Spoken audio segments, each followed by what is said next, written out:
Ku dhawaada wararkii ugu dambeeyay ee markabkii hubka siday oo ku xidhay magaalada Boosaaso. Markabkii hubka siday oo ay qabatay Puntland waxa uu ku soo xidhay dekedda magaalada Boosaaso ee gobolka Bari. Waxaa halkaasi jooga mas'uuliyiin sarsare oo ka tirsan maamulka Puntland iyo waliba madax sarsare, iyadoo hadda lagu wada baaritaano kala duwan inta badan la dejinayo hubkii saarnaa markabkaasi. Hase ahaatee arrintii markabka waxa ay yeelatay weji kale ilaa iyo shalayto waxaad ogeydeen ilaa maanta in baraha bulshada Soomaalida uu si weyn loogu hadalhayay arrimaha markabkan, hubka uu sido, meesha uu socdo, meesha uu ka yimid iyo waliba sababta keentay in xilligan uu ku soo beegmo. Hadda baraha bulshada ee dalka Turkiga ayaa dadka Turkida ay si weyn ugu wadaagayaan arrintaasi, iyagoo dadku aragtiyo kala duwan ka bixinaya. Qaar ka mid ah dadkaasi ayaa waxa ay sheegayaan in arrintani ay ka dambeyso dowladda Imaaraadka Carabta. Markabkanna uu ahaa markab u socday magaalada Muqdisho si dhuumaalaysiina la doonayay in hubkaasi lagu geliyo gudaha Soomaaliya, khaasatan magaalada Muqdisho. Sidaa darteed, maadaama xurguf ay u dhaxayso dowladaha Imaaraadka iyo dowladda Turkiga, dowladda Imaaraadka ay arrintaasi ka shaqeysay, Puntland ay ku wargelisay in markab sida hub kala duwan oo u socda Muqdisho iyo dowladda federaalka uu xeebaheeda ku halaysan yahay.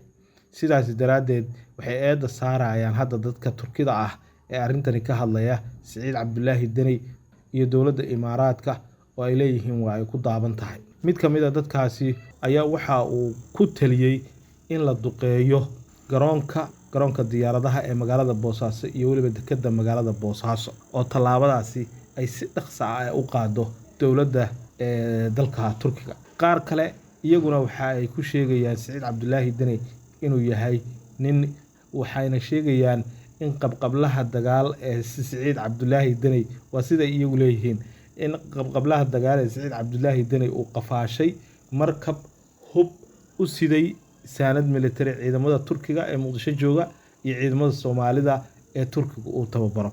Arrintu waxaad moodaa inay faraha ay ka baxday. Runtii Turkigu maadaama hubkan uu yahay hub la tahriibinayay si sharci aan ahayn lagu soo gelinayo Soomaaliya, dowladda Turkigu waxa weeyaan arrintaasi iyadu waxay ku tahay weji gabax, mana sheegan karto.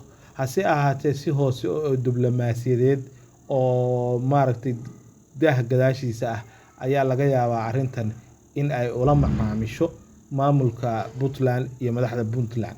Waxaana arrinkani uu keeni doonaa dowladaha Turkiga iyo Imaaraadka Carabta oo labaduba Soomaaliya wada jooga, labaduba saameyn gaar ah ku leh Soomaaliya, in siyaasadoodii iyo waliba dagaalkii iyo xurguftii ka dhaxaysay ay u soo wareegi doonto gudaha Soomaaliya, lana arki doono maaragtay iyaga oo isku dhex baacsanaya Soomaaliya. Taasina ay Soomaalida ku yeelan doonto saameyn gaar ah iyo waliba maaragtay raadeyn gaar ah ay ku yeelan doonto. Markabkii hadda waxa uu ku sugan yahay dekedda magaalada Boosaaso ku soo xirtay. Madaxda Puntland way joogtaa. Puntlandna waxaa laga sugayaa goordhow in ay ka hadasho arrintan iyo waliba sida ay iyada u aragto iyo waxa ay ku aragtay markabkan meesha u socday iyo cidda ay ku tuhmayso in ay sheegto.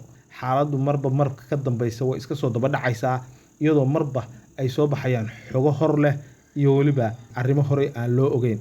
Waxaa iyaguna kulmay oo arrinta iska arkay oo kulan gaar ah yeeshay xubnaha madasha samata bixinta, safiirada shisheeye ee beesha caalamka ee u fadhiya magaalada Muqdisho, iyagoo arrintan ka wada hadlaya. Arrintan dad badan waxay uga shakisan yihiin in Xasan Sheekh Maxamuud iyo kooxdiisa taageersan ay si gaar ah hubkan ay ugu socdeen, doonayeenna inay ku farmaroojiyaan arrimaha doorashooyinka, iyadoo oo waliba arrintani ay Puntland u adeegsan doonto xaaladaha siyaasadeed ee ka taagan gobolka Sool ee deegaanada Khaatumo iyo waliba dagaalkii dhahar ka dhacay, oo ay dhihi doonto waxaa loo waday dadka goboladaasi ku nool si Puntland loogu burburiyo oo maaragtay loogula dagaalamo hubkan cusub ee soo gaaray.